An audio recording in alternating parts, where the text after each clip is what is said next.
Okay, so the grand finale's here. Only Murders in the Building Season 2, Episode 10 is finally here to tell us who exactly killed Bunny Folger. Let's get into it, but before we do, go ahead and hit that subscribe button, hit that notification bell. We're on the road to 25,000 subscribers. We are about to hit 24,000, so super excited about that.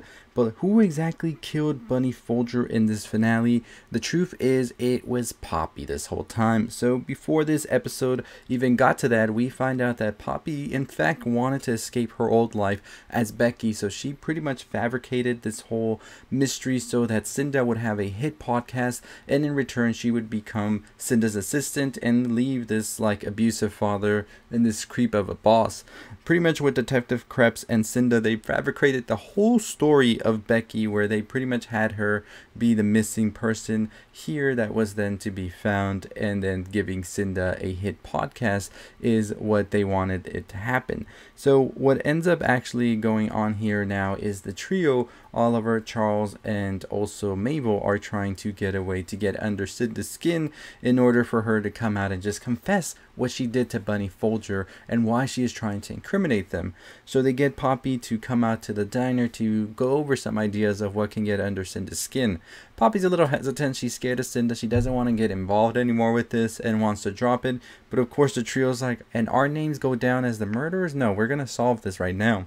So what they find from Poppy is that she doesn't like the inside of tomatoes in slow motion. So pretty much no help from Poppy right there. She then leaves the diner ordering her 14, which is the sandwich.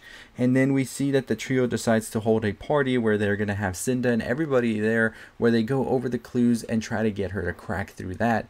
So while they're doing this party and everything, they pretty much go over the whole like case, the clues, all of that. They even cut tomatoes at a point, go in slow motion to try to get under Cinda's skin. But then Mabel has a realization, an epiphany if you will, that all of this points back to Alice. Alice wants the painting. Alice would have been the one to do all of this to get Mabel's fame and all of that and use it to her advantage as well. And then we pretty much have a thing where Alice freaks out, tries to stab Mabel, but then Charles gets in the way and Charles gets stabbed. He dies, and then Cinda just explodes with excitement, asking Poppy if she got all of that on tape, and then asks Mabel if she would want to have her own podcast and be her new assistant. This irks Poppy so much that she starts to rant about everything, starts sneezing, and then they realize the killer sneezed as well, and all the clues anyways had pointed to Poppy. All of this was fabricated. Even Alice was in on it, and Cinda, because they all knew that Poppy was the murderer, and they pretty much are like that this is who killed Bunny Folger, because Poppy was trying to give Cinda that new hit show as well. She was trying to get her to pretty much get another Oklahoma show going. And so she wanted to make this murder, this mystery, be solvable, where the trio would get, in fact, fabricated so that it could be closed, and then Cinda could be the only podcaster, and she would be Cinda's assistant, of course, but maybe then she would be promoted higher up. So Mabel, in fact, knew about all of this, too, from the beginning of the episode when Poppy actually ordered the 14 sandwich, because Bunny's last words were not 14 Savage, they were 14 Sandwich, and now that pretty much pieced it all together. So we see Poppy and Detective Krebs be taken into custody because they had a little thing going on, as we learned through flashbacks, and then we also learn more about what exactly happened, because they were just trying to get this whole thing for Cinda going, this podcast, and they wanted her to be like this like person on top of the world and all of that.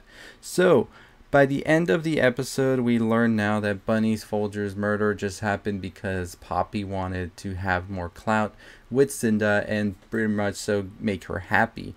Of course, she goes to jail for all of this, so it seems that everything is good in the Arconia now. We see Charles and Joy make a new relationship, of course, and this was something that had been blossoming as well in the previous episodes.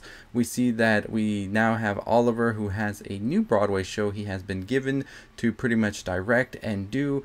And then we learn that him and his son will know the truth about the DNA results, but they don't care. They're still father and son. Mabel decides to give Alice another chance as just friends, and they start to blossom a new relationship. And then we cut to a year after, when we see that Oliver's show is going to be finally presented. Charles is one of the leads, but also Ben, who is played by Paul Rudd. And they actually have an altercation before the show even begins. And what we see happen as the curtains unroll to give the opening night is Ben just dies right there on the spot. So murder, death, All of that seems to never not want to follow our trio, and now we have Only Murders in the Building Season 3 with Paul Rudd as well. That has already been announced everywhere, so I'm excited to see Paul Rudd in this universe. I think he's hilarious and one of the best actors in our generation right now to really grace comedy, so I'm excited to see what he's going to do in this show. And yeah, the Only Murders in the Building Season 3, I'm ready for it. We're going to discuss it more tomorrow, our theories and thoughts about what could happen in it, so stay tuned for that by hitting the subscribe button, notification bell, all that good stuff. And let me know, did you even see this coming at all, where Poppy was going to be in fact the killer of Bunny? Because I didn't. Like, I was completely taken aback from it, and I like how the show likes to give a lot of misdirection as well, especially in the previous episode where a lot of people, it was pinpointed they could be the murderer. But I don't know why I thought Nina's husband was going to be the murderer, right? I don't know. That was always just my opinion, because I thought he wanted the Arconia to do whatever he wanted with it. But by the end of it, of course, now we know it was something completely different, and somebody who was a lot closer to the whole trio as well. It always has to be somebody like that, right? Somebody who's been there and knows all about them. So that's definitely a good way to pin it on Poppy, and I'm excited to see where we go from here, because I don't think it's over for Poppy or for Cinda and Detective Krebs for sure as we get into season 3. So let me know what you think about that below. Gonna do it for me. Let me know your thoughts and opinions on Poppy being the murderer. Was it something you saw coming, or was it something that completely threw you off? Let me know down below. But as always, I was off. I'm gonna tell y'all, I thought it was gonna be Nina's husband. That was my theory going in all the way from the beginning, but many people were right. Why would a character we barely saw anything of out of nowhere become the murderer? So I guess people were right about that, but I was definitely taken aback by Poppy. I didn't see that coming at all. But here we are. Poppy was the murderer due to clout. As always, if you haven't already, make sure you hit that subscribe button down below. Hit that notification bell as well. We are on the road to 25,000 subscribers. We're dropping a podcast tonight, so you don't want to miss out on that. But yeah, let me know your thoughts and opinions on Only Murders in the Building's finale. What do you expect to see in season 3? And did you enjoy it or not? And what were your predictions as well for who the murderer could be? Let me know down below. But as always, I'll see all of you next time. Stay safe, stay positive, my friends.